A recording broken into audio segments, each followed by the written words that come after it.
संगवारी हो, राम राम, जय जोहार, जय छत्तीसगढ़। और नाम शेखर है। मैं नॉलेज हब कोचिंग संचालित करता हूँ रायगढ़ छत्तीसगढ़ में, आपके अपन प्रदेश छत्तीसगढ़ में। संगवारी हो, आज 27 अक्टूबर है। आज के समाचार आप मन के सामने लेकर के हाजिर हुए हूँ और साथ ही साथ एक की बात और बताना चाहता हूँ। बात ये कि भाई जैसे ये महीना सिराही यानी 31 अक्टूबर के जोन दिन समाप्त करबो, वो दिन के समाचार जोन दिन सुन लेबो, ओकर बाद के दिन यानी कि 1 नवंबर हमार राज्य स्थापना दिवस या राज्य निर्माण दिवस के दिन आप मन के टेस्ट लिए जाही। टेस्ट जिनमें आप मन के 16 अक्टूबर ले लेकर के 31 अक्टूबर तक के जितना समाचार हुई से वो सब के सार आप मन करा पूछे जाही। जैसा कि हमार परंपरा है, टेस्ट के तैयारी आप लोग करना है और अच्छा नंबर घलो लाना है। बहुत कम जन शामिल होते हैं, यह बहुत दुख की बात है। कई जन सिर्फ वीडियो देखते हैं, टेस्ट के हिस्सा नहीं बनाते हैं। यह बहुत दुख की बात है, खबर की आप मन के अपन परफॉर्मेंस ला आप मन चेक नहीं करिहा ते आप मन अपने संग धोखा करत था, वो वाला बात हो जाएगी। तब भाई अपन परफॉर्मेंस ला चेक करा, कम से कम टेस्ट ला दे के देखा, और जो मन हिस्सा लेते हैं उमन बहुते बढ़िया प्रदर्शन करत हैं, उमन सब ला आगू ले बधाई कि ए दारी भी आप मन अच्छा परफॉर्मेंस दिया। अब हम अनाथ हैं आज के समाचार में बिना कोई समय खराब करे। पहले समाचार पे आता हूं, मोर छैया भुइया। आज इसका नाम क्यों ले रहा हूं या इस फिल्म को क्यों याद कर रहा हूं? आज इस फिल्म को 20 साल पूरे हो गए। 27 अक्टूबर यानी आज ही के दिन ये फिल्म सन 2000 रिलीज हुई थी, और रिलीज होने के बाद इस फिल्म ने जो कीर्तिमान हासिल किया, उसी के कारण छत्तीसगढ़ की फिल्म इंडस्ट्री को आज छॉलीवुड के नाम से जाना जाता है। ये फिल्म सतीश जैन ने निर्मित की थी या सतीश जैन के द्वारा बनाई गई थी। सतीश जैन जाने माने राइटर रहे, बॉलीवुड की बहुत सारी फिल्मों के लिए उन्होंने काम किया था, जिसमें से अगर आपको प्रचलित फिल्मों के नाम जानने हैं तो मैं गोविंदा की एक फिल्म दुलारा के बारे में आपको बताऊंगा, और इसके अलावा वाह तेरा क्या कहना एक फिल्म थी, उसमें उन्होंने राइटिंग की थी। इसके अलावा एक फिल्म उन्होंने हद कर दी आपने, इसकी भी राइटिंग की थी।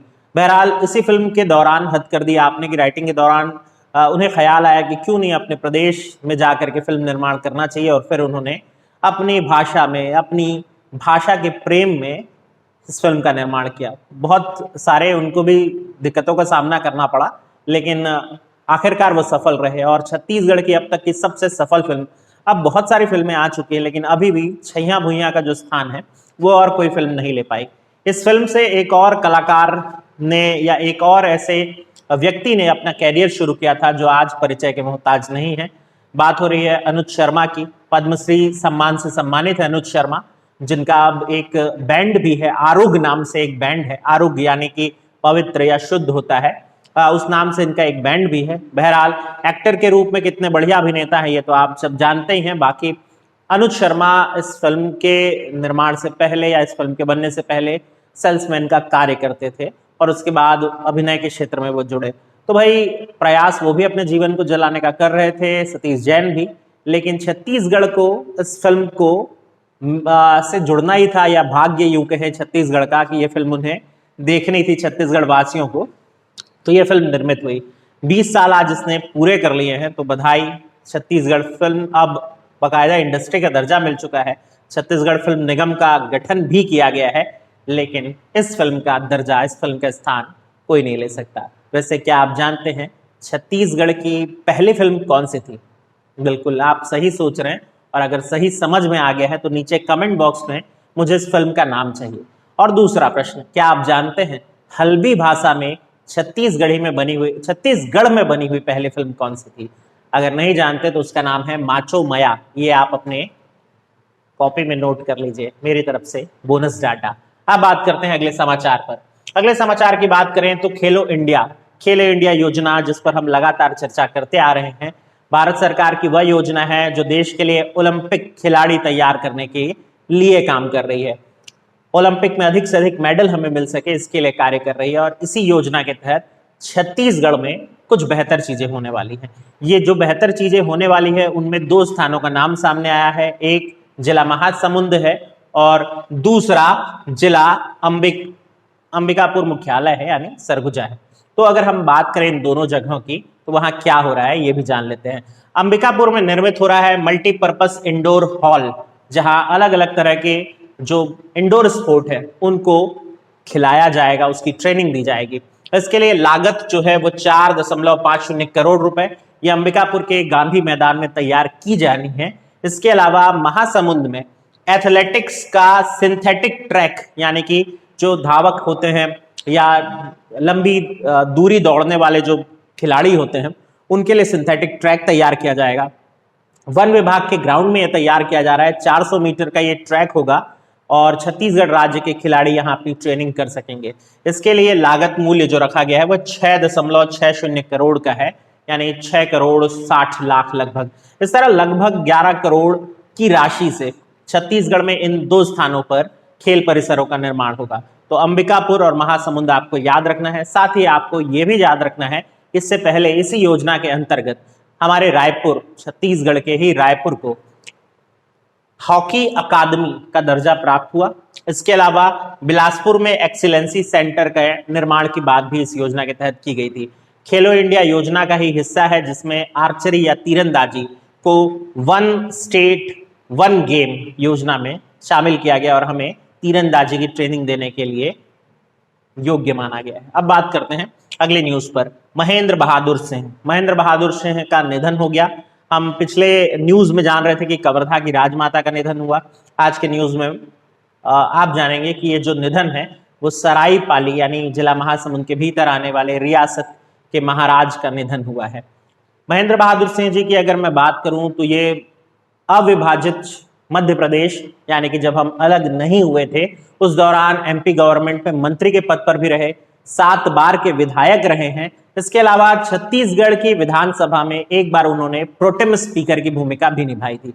प्रोटेम स्पीकर शब्द से जो लोग परिचित नहीं है, मैं सरल शब्दों में यह बता दूं कि जब विधानसभा चुनाव के बाद पहली बार बैठती है तो उसमें सभी जीत करके आए हुए सदस्यों को शपथ दिलाने का कार्य जो करता है उसे प्रोटेम स्पीकर कहा जाता है। आमतौर पर सदन के सबसे वरिष्ठ व्यक्ति, वरिष्ठ का मतलब यहां उम्र से नहीं है, जो ज्यादा बार जीते हुए हैं, जिनको ज्यादा अनुभव है विधानसभा में बैठने का, उस व्यक्ति को प्रोटेम स्पीकर बनाया जाता है। यही परंपरा लोकसभा में भी जारी रहती है। उम्मीद करता हूं आप सरल शब्दों में से समझ पाए होंगे।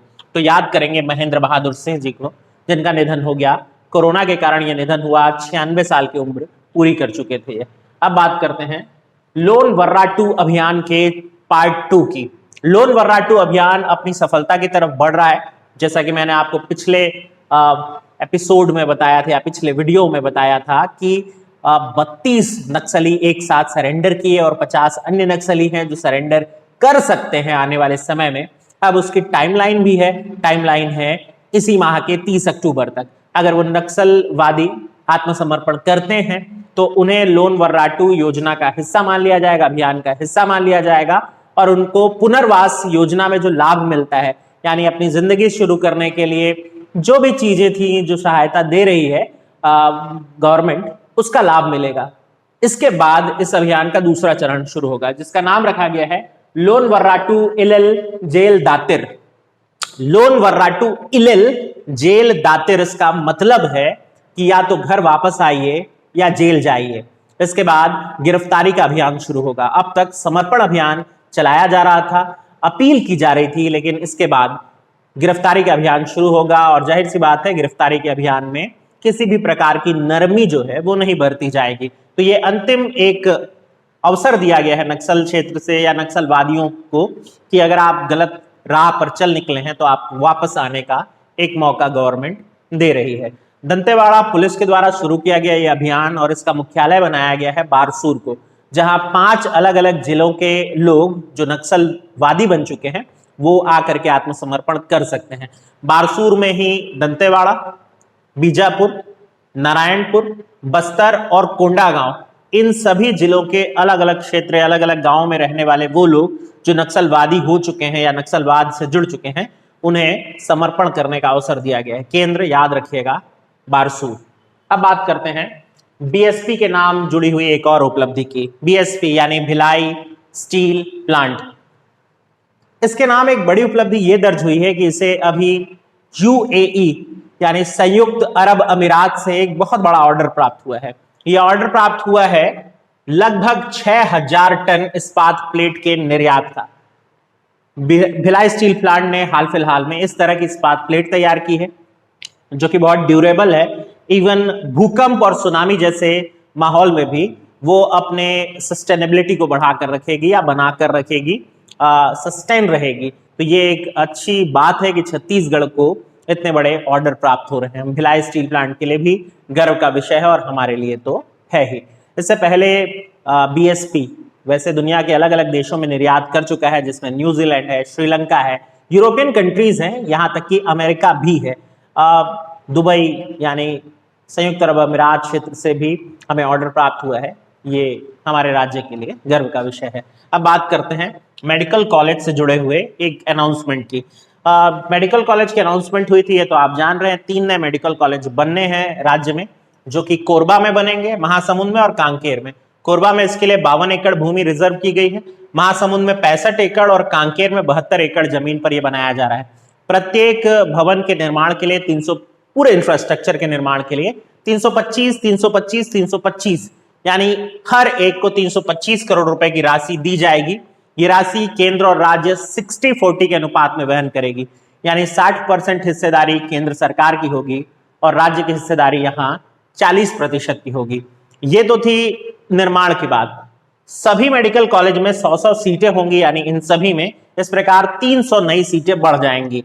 लेकिन ये सब कुछ संभव हो सकेगा अगले सत्र में, यानी 2021 में ही।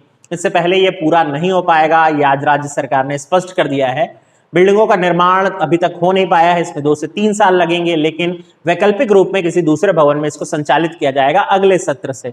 अब एक चीज और जानते हैं कि हमारे राज्य में पहले से जो संचालित मेडिकल कॉलेज हैं उनमें सीट का बंटवारा किस तरह से है। रायपुर और बिलासपुर में 150-150 सीट, इसके अलावा रायपुर एम्स में 100 सीट है, इसके अलावा जगदलपुर में 100 सीट, इसके अलावा अंबिकापुर में 100 सीट, राजनांदगांव में 100 सीट और जिला रायगढ़ में भी लगभग 100 सीट जो है वो निर्धारित है।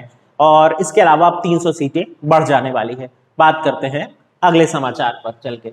दशहरा वन, दशहरा वन अब ये नया नाम होगा किस वन का? कुम्भड़ाकोट वन का। कुम्भड़ाकोट वन कुम्भड़ाकोट गांव के नाम पर जाना जाता है। ये वही गांव है जहां से बस्तर दशहरा यानी गोंचा पर्व के लिए जो रथ निर्माण होता है और बाकी की क्रिया विधि होती है उसके लिए लकड़ी काटकर लाई जाती है। आपको याद होगा इस साल इसका विरोध भी हुआ था कि कुम्भड़ाकोट के जंगलों को बहुत तेजी से काटा जा रहा है बस्तर दशहरा के नाम पर। तो अब प्रशासन ने तय किया है कि कुम्भड़ाकोट से जितने वृक्ष काटे जाएंगे उसके एवज में और वृक्ष रोपण किया जाएगा, यानी कि वन विकास और वन संवर्धन सभी चीजें एक साथ चलेगी और दशहरा वन के रूप में कुम्भड़ाकोट वन को जाना जाएगा। बस्तर दशहरा आज अपने अंतिम पड़ाव पर पहुंच चुका है। दशहरा यानी रावण के मृत्यु के बाद का जो दिन होता है। बस्तर अंचल में रावण को मारने का रिवाज नहीं है, रथ की वापसी होती है, मावली परघाव एक अंतिम परंपरा होती है, जोगी बिठाओ के बाद जोगी उठाओ की परंपरा होती है और इसके बाद बस्तर दशहरा समाप्त होता है। तो बस्तर दशहरा की समाप्ति के बाद मुड़िया दरबार लगता है। इसके आयोजन जो है आज किए जाएंगे और इसके साथ साथ ये सब कुछ जो 75 दिनों का उत्सव था वो समाप्त हो जाएगा। बहरहाल अगली न्यूज पर चलते हैं। खारून नदी पर बनने वाले लक्ष्मण झूले की बात करते हैं। आप सब जानते ही हैं कि खारून नदी पर महादेव घाट रायपुर में एक लक्ष्मण झूला पहले तैयार किया गया, जो कि राज्य का पहला लक्ष्मण झूला था और इसलिए उसको खूब उपलब्धि भी मिली, खूब नाम भी मिला। अब दूसरा लक्ष्मण झूला खारून नदी पर तैयार किया जाना है। ये लक्ष्मण झूला इस बार दुर्ग के पाटन ब्लॉक में बनेगा। दुर्ग के पाटन ब्लॉक में पड़ने वाले एक मंदिर ठकुराइन टोला नाम के मंदिर, जहां शिव मंदिर है और नदी के बीच में स्थित है। ठकुराइन टोला घाट भी कहा जाता है इस जगह को। मंदिर नदी के बीचों बीच स्थित है। वहां पहुंचने की सुविधा की दृष्टि से ये सस्पेंशन ब्रिज बनाया जाएगा, जिसके लिए टेंडर जारी कर दिया गया है। 35 लाख की लागत इस पे आएगी और इसके बाद ये प्रदेश का निर्माण होने के बाद तीसरा लक्ष्मण झूला बन जाएगा। पहला आप सब जानते हैं महादेव घाट, दूसरा बन रहा है राजिम में राजीव लोचन मंदिर। राजीव लोचन मंदिर से लेकर कुलेश्वर महादेव मंदिर और फिर कुलेश्वर महादेव मंदिर से लोमश ऋषि के आश्रम तक, ये दूसरा है। और फिर तीसरा बन जाएगा ठकुराइन टोला घाट। ठकुराइन टोला घाट में ठकुराइन टोला मंदिर भी स्थित है और यहाँ मेला भी लगता है इसी नाम से। तो एक पर्यटन केंद्र के रूप में आप इसे याद रख सकते हैं। तो ये था आज के समाचारों में। अगले समाचार में हम कल मिलेंगे, और याद रखें आपको भूलना नहीं है, हम 1 नवंबर को टेस्ट लेने वाले हैं, तो अपनी तैयारियां शुरू कर दीजिए। जो बचे हुए वीडियो हैं, जो और बाकी नहीं आ सके थे बीच के मेरे व्यक्तिगत कारणों से, वो मैं जल्द से जल्द आपको पूरा करने की कोशिश करूंगा, या तो पीडीएफ के रूप में और या वीडियो के रूप में। पीडीएफ कैसे प्राप्त करना है ये आप जानते हैं। मेरा नंबर 9827881930, ये मेरा नंबर है। व्हाट्सएप करें अपना नाम और साथ ही साथ अपने शहर का नाम भेजना मत भूलिएगा। मुलाकात करते हैं अगले वीडियो में।